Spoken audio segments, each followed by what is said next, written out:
So would you ever think of TikTok as an outlet for financial advice? Well, it turns out many users are coming across content related to concepts like credit, earning, and investing without searching for it. A Seattle-based research group looked into how widespread this content is and the possible implications. So joining us in studio from Foundry 10 is researcher Dominic Gibson. Dominic, good to have you with us. Thanks for having me. All right, let's talk about this study. What exactly did you look at here?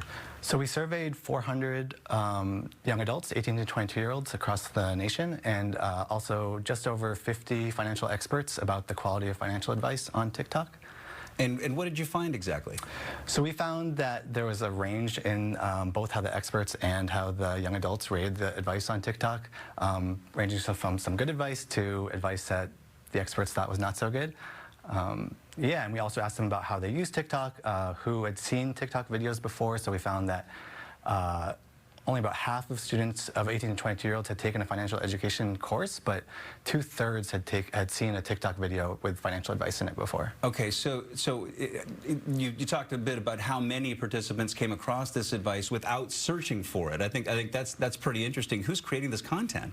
All sorts of people. We actually found fewer examples in our sample of people who were like actual, had some sort of credential. It was just a lot of just regular people making this content. Influencers, yeah, all sorts of different people are creating this TikTok content. And so what would be the motivation for them to create this content for folks? Are they looking for money? That's a good question. I don't think that they're necessarily looking for money from the people who are watching the TikTok videos themselves. I mean, I think they're trying to build a audience, and maybe through some sort of, however you monetize TikTok or other social media. But yeah.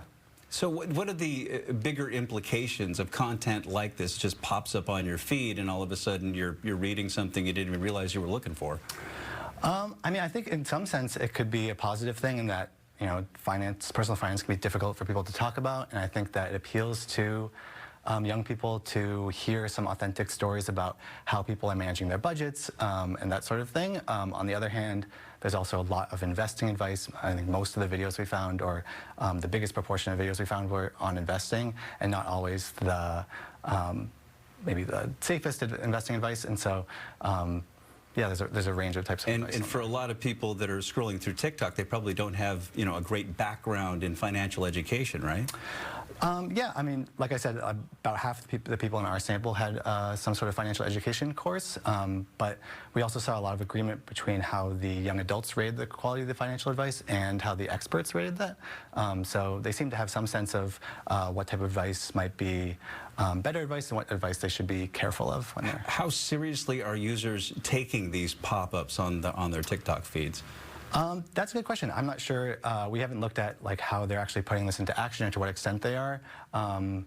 But yeah, like I said, it seems like there's some indication that the young adults in our sample were wary of like the investing advice. But yeah, that's something that we're definitely looking into in the future, is what the implications are in terms of their behavior. And in the initial survey, you compared young adults' ratings of the content to that of professional financial advisors and educators. So how did the ratings compare there?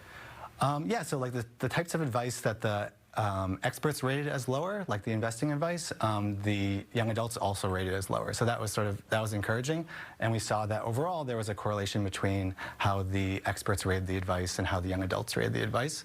But there's also a lot of variation in both the experts and the young adults ratings. So we're trying to understand how people make decisions about what qualifies as good advice and bad advice on TikTok. That sounds like some valuable research. Foundry 10 researcher Dominic Gibson, thank you so much. Thanks. It's great to have you today. Thanks for having me.